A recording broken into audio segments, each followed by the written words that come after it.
Dear friends, welcome to all. കഴിഞ്ഞ 2 വീഡിയോയിലുമായിട്ട് നമ്മൾ പഠിച്ചത് വാട്ടും വെന്നുമാണ്. ഇന്ന് നമ്മൾ പഠിക്കാൻ പോകുന്നത് വെയറാണ്. ഈ മൂന്നും കൂടെ പഠിച്ചു കഴിയുമ്പോഴത്തേക്ക് ഒരുപാട് കാര്യങ്ങൾ നമുക്ക് ഇംഗ്ലീഷിൽ പറയാൻ പറ്റും. ഇനി അതിൻ്റെ കൂടുതൽ വിശദാംശങ്ങളിലേക്ക് ഒന്നും കിടക്കുന്നില്ല, സെൻറ്റൻസിലേക്ക് തന്നെ ഡയറക്റ്റ് പോവുകയാണ്.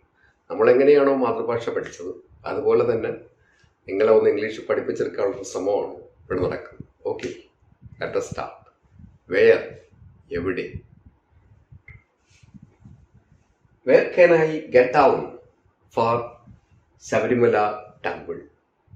ശബരിമല ടെമ്പിളിലേക്ക് പോകാൻ വേണ്ടി എനിക്ക് എവിടെ ഇറങ്ങാൻ പറ്റും എന്നാണ് ചോദ്യം. ഗെറ്റ് ഡൗൺ എന്ന് വെച്ച് കഴിഞ്ഞാൽ ഇറങ്ങുക. You can get down at Thiruvalla. തിരുവല്ലയിൽ നിങ്ങൾക്ക് ഇറങ്ങാൻ പറ്റും. ആൻഡ് ക്യാച്ച് ബസ്, അവിടെ നിന്നും ബസ് പിടിക്കാൻ പറ്റും എന്നാണ് പറയുന്നത്. അപ്പം ഗെറ്റ് ഡൗൺ മീൻസ് ഇറങ്ങുക. Where can I get down? ഇത് നമുക്ക് പലപ്പോഴും ചോദിക്കേണ്ടി വരും. നെക്സ്റ്റ്, നമ്മളൊരു ബസ്സിൽ യാത്ര ചെയ്യണമെന്ന് വിചാരിക്കുക. നമുക്കൊരിടത്ത് ഇറങ്ങണം. എങ്ങനെ പറയും? Hello, I want to get down here. എനിക്കിവിടെ ഇറങ്ങേണ്ടതുണ്ട്. കിടന്ന് വിളിക്കാം. I want to get down here. Please stop the bus. Bus നിർത്തൂ പറഞ്ഞുവിടെ. പലപ്പോഴും നമ്മൾ ഈ വാക്കിന് വേണ്ടി വളരെയധികം വിഷമിക്കുന്ന ഒരു സാഹചര്യം ഉണ്ട്. ഇനി ഇതിന് പകരം ഒരൊറ്റ വാക്കുണ്ട്, എലൈറ്റ്. ALIGHT. അതിന് വേറെയും ഒരുപാട് അർത്ഥങ്ങളുണ്ട്, നമ്മൾ പ്രതീക്ഷിക്കാത്ത അർത്ഥങ്ങളുണ്ട്. തൽക്കാലം ഈ ഒരു അർത്ഥം പഠിക്കുക. എലൈറ്റിന് ഇറങ്ങുക എന്നൊരു അർത്ഥമുണ്ട്. Elite here for Sabarimala. Thiruvalla സ്റ്റേഷനിൽ അങ്ങനെ ഒരു ബോർഡുണ്ട്. അപ്പോൾ അത് മനസ്സിലായല്ലോ. ഇറങ്ങുക എന്നുള്ളതിന് നമ്മൾ ഉപയോഗിക്കുന്ന വാക്കാണ് ഗെറ്റ് ഡൗൺ. ഇനി ഇറങ്ങി എന്നാണെങ്കിലോ go down. I go down at Thiruvalla far Sabarimala temple. ടെമ്പിളിലേക്ക് വേണ്ടി, അതായത് ടെമ്പിളിലേക്ക് പോകുന്നതിന് വേണ്ടി ഞാനവിടെ ഇറങ്ങി എന്നാണ് മുൻപ്. അപ്പം ഗോ ഡൗൺ ഇറങ്ങി, ഗെറ്റ് ഡൗൺ ഇറങ്ങുക. മനസ്സിലായല്ലോ. Next, where do you work? നിങ്ങൾ എവിടെ വർക്ക് ചെയ്യുന്നു? In a private company. ഒരു പ്രൈവറ്റ് കമ്പനിയിൽ വർക്ക് ചെയ്യുന്നു. Next, where are you going? I am going to office. ഞാൻ ഓഫീസിലേക്ക് പോയിക്കൊണ്ടിരിക്കുന്നു. Where will you go for shopping? ഷോപ്പിങ്ങിന് നിങ്ങൾ എവിടെ പോകും? ലുലു മോൾ അറ്റ് ട്രിവാൻഡ്രം. ട്രിവാൻഡ്രത്തുള്ള ലുലു മോളിലേക്ക് ഞാൻ ഷോപ്പിങ്ങിന് പോകും.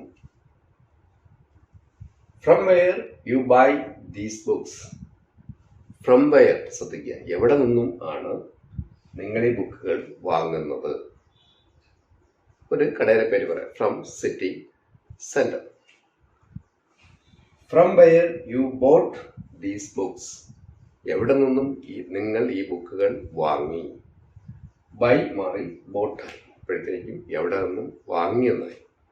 ഇനി ഇതിൻ്റെ അകത്തുള്ള ഗ്രാമാറ്റിക്കൽ ഭാഗത്തിലൂടെ ഒന്ന് കടന്നു പോകും, എങ്കിലേ നമുക്കത് കൃത്യമായിട്ട് മനസ്സിലാവും. ഗെറ്റ് ഡൗൺ നമുക്കറിയില്ല, ഇറങ്ങുക.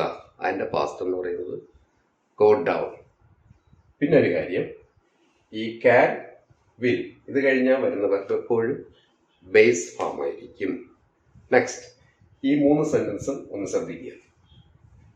വെയർ ഡു യു വർക്ക് എന്ന് വെച്ച് കഴിഞ്ഞാൽ അത് പ്രസന്റ് ടെൻസിലെ ഒരു സെൻറ്റൻസാണ്. സ്ഥിരമായി നിങ്ങൾ എവിടെ ജോലി ചെയ്യുന്നു എന്നാണ് അതിൻ്റെ meaning. Where do you work? I work in a private company. അവിടെയാണ് എൻ്റെ സ്ഥിര ജോലി എന്നാണ് എൻ്റെ meaning. Next, where are you going? ING form വന്നു കഴിഞ്ഞാൽ ഇപ്പോൾ നടന്നുകൊണ്ടിരിക്കുന്നതിനെ പറ്റിയാണ് സൂചിപ്പിക്കുന്നത്. ഇപ്പോൾ നിങ്ങൾ എവിടെ പോയിക്കൊണ്ടിരിക്കുന്നു? I am going to office at present. Next, where will you go for shopping? അപ്പോൾ അത് ഫ്യൂച്ചറാണ്. വില്ല് വന്നു. നിങ്ങൾ ഷോപ്പിങ്ങിന് എവിടെ പോകും? അപ്പോൾ നമ്മൾ പറയുന്നത് ലുലു മോൾ അറ്റ് ട്രിവാൻഡ്രം. അവിടെയാണ് ഞാൻ സാധാരണ പോകുന്നത്. I will go to Lulu mall for shopping. അത് മനസ്സിലായാലും ഇത് മൂന്ന് ടെൻസാണ്. ഇനി വേറെ, from where you buy these books. അത് കറക്റ്റ് ഗ്രാമാറ്റിക്കലായി പറയുകയാണെങ്കിൽ from where do you buy these books എന്ന് വരും. Do you buy. പക്ഷെ നമ്മൾ സംസാരത്തിൽ ആ ഡു നമ്മൾ സാധാരണ ഒഴിവാക്കും. നെക്സ്റ്റ്, ഇത് ഈസിയാണ്. From where you bought these books. എവിടെ നിന്നും നിങ്ങൾ ഈ ബുക്കുകൾ വാങ്ങിച്ചു? എൻ്റെ ക്വസ്റ്റ്യൻ ആയിട്ട് ശരിക്കും ചോദിക്കണമെങ്കിൽ from where did you buy these books? Did you buy, ഇവിടെ ഡു യു ബൈ. അപ്പം നമ്മുടെ കൊളാക്യൽ, അതായത് സാധാരണ സംഭാഷണത്തിൽ ഈ ഡൂവും ഡിറ്റും ഒക്കെ കളഞ്ഞിട്ട് ഈ രീതിയിലായിരിക്കും ചോദിക്കുന്നത്. അപ്പം സംസാരിക്കാൻ വേണ്ടി അത് മാത്രം പറഞ്ഞു പഠിക്കുക. വലിയ റൂളിലേക്ക് പോയാൽ ആകെ പ്രശ്നമാണ്. ഓക്കെ, ഈ വീഡിയോ ഇഷ്ടപ്പെട്ടെങ്കിൽ സബ്സ്ക്രൈബ് ചെയ്യുക, സപ്പോർട്ട് ചെയ്യുക. This is Srikumar signing off until meet again with another interesting video.